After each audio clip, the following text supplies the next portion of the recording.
భర్త ఆనాడు చెప్పిండు కాంగ్రెస్ వస్తే కరెంట్ ఉండదని, కాంగ్రెస్ వస్తే రైతు బంధు బంద్ అవుతుందని. నేను ఇవాళ మా యువకులను అడుగుతున్నా, ఎక్కడైనా కరెంటు బంద్ అయిందా సోదరులారు? ఎప్పుడైనా బంద్ అయిందా? రైతులకు ఉచిత కరెంట్ ఎవరు ఇచ్చింది? మొట్టమొదటి సంతకం పెట్టింది ఎవరు?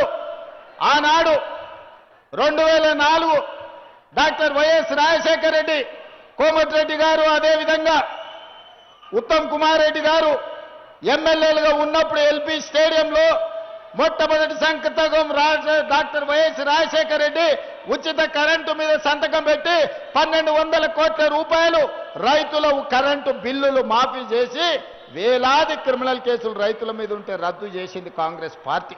ఇవాళ ఉచిత కరెంటు పేటెంట్ రైతు కాంగ్రెస్ పార్టీది. కరెంటు ఉండదన్నాడు కదా, అవును నిజమే. ఎవరింట్లో లేదు కరెంటు, కేసీఆర్ ఇంట్లో లేదు. ఫీజులు స్టార్టర్ అన్నీ ఊడబెరికిను తెలంగాణ ప్రజలు. కేసీఆర్ ఇంట్లో మాత్రమే కరెంటు లేదు. రైతుల ఇళ్లల్లో 24 గంటల కరెంటు, ఇండ్లకే కాదు వ్యవసాయానికి ఈ 2 ఏళ్లల్లో 24 గంటల కరెంటు ఇచ్చిన చరిత్ర కాంగ్రెస్ పార్టీది. ఆయన ఇంట్లో కరెంటు పోతే వెనకటికి ఎవడో అన్నాడంట, నేను లేస్తేనే ఊరికి తెల్లారినట్టని. అయ్యా నువ్వు వండుకోలే ఉండి ఊరికి తెల్లారాల్సిన పని లేదు. ఊరు ఎట్లా తెల్లారాలనో, ఊర్లను ఎట్లా అభివృద్ధి చేయాలనో మాకు తెలుసు. నిన్న సర్పంచులతో కూర్చున్నాడు, మనకు మంచి రోజులు వస్తాయని. 2 సర్పంచులను పిలుచుకున్నాడు, 4 వార్డు మెంబర్లను పిలుచుకున్నాడు. నిజంగానే ఆయన పరిస్థితి చూస్తే దీనావస్థ. పాపం ఒకప్పుడు బాగానే బతికినోడు. ఎట్లుండే ఒకప్పుడు ఎంపీలు మంత్రులు మహమూద్ అలీ పోతే, ఈటల రాజేందర్ పోతే మంత్రులను కూడా గేట్ కాడు ఉన్న హోంగార్డులు మెడల మీద కొట్టి బయటికి పంపించారు. మంత్రులు పోతే కూడా గలిచేటోడు కాదు కేసీఆర్. నిన్న చూస్తే సర్పంచ్ను 4 వార్డు మెంబర్లను కూర్చొని, అయ్యా బిడ్డ మనకు మంచి రోజులు వస్తాయని. ఆయనను చూస్తే నాకు సామెత గుర్తొచ్చింది, మూలుగుడేమో మున్పటోలేనేమో మందేమో ఎప్పటోలేనే అని.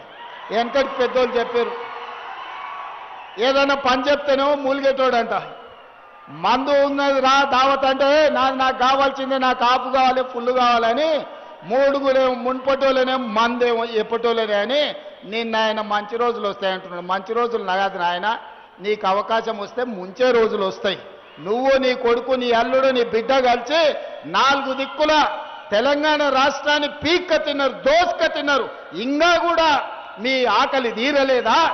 4 కోట్ల తెలంగాణ ప్రజల్ని మీరు 4 కలిసి పీక్క తిని ఈరోజు తెలంగాణను అప్పుల పాలు చేసి 8 లక్షల కోట్ల రూపాయల అప్పుల పాలు చేసినా ఇంకా మీ ఆశ సావలేదు, మీ ఆకలి తీరలేదంటే ఇక దేవుడు ఒక్కడే మీ శిక్షించేటోడు. ప్రజలు శిక్షించారు.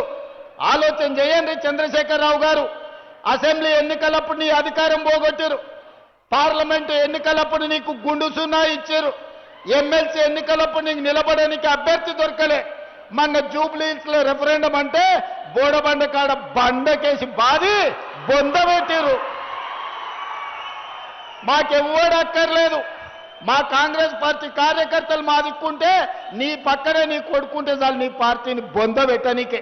నీకెవ్వడు అక్కర్లేదు. నీ కొడుకే గుదిబండ, ఆ బండ ఉన్నంతసేపు నీ పార్టీని బొంద పెడతారు. ఇక మంచి రోజులు ఎట్లకల్లు వస్తాయి కేసీఆర్. తెలంగాణ ప్రజలకు మంచి రోజులు వచ్చినాయి. తెలంగాణ ప్రజలకు 24 గంటలు విద్యుత్ వచ్చింది. తెలంగాణ ప్రజలకు సన్న బియ్యం వచ్చినాయి. తెలంగాణ ప్రజలకు రేషన్ కార్డు వచ్చింది. తెలంగాణ ప్రజలకు రైతు రుణమాఫీ జరిగింది. తెలంగాణ ప్రజలకు రైతు భరోసా పథకం వచ్చింది. మా ఆడబిడ్డలకు 27,000 కోట్ల రూపాయలు సున్నా వడ్డీ వచ్చింది. మా ఆడబిడ్డలకు ఆర్టీసీ బస్సులు వచ్చినాయి. మా ఆడబిడ్డల ఆర్టీసీ బస్సులో ఉచితంగా అమ్మగారింటికి పోవాలన్నా, అమ్మవారిని దర్శించుకోవాలన్నా, దేవరకొండలో ఉండే వెంకటేశ్వర్ల స్వామికి ఆలయానికి రావాలన్నా మా ఆడబిడ్డలు ఉచిత బస్సులో ఈరోజు ప్రయాణం చేస్తున్నారు.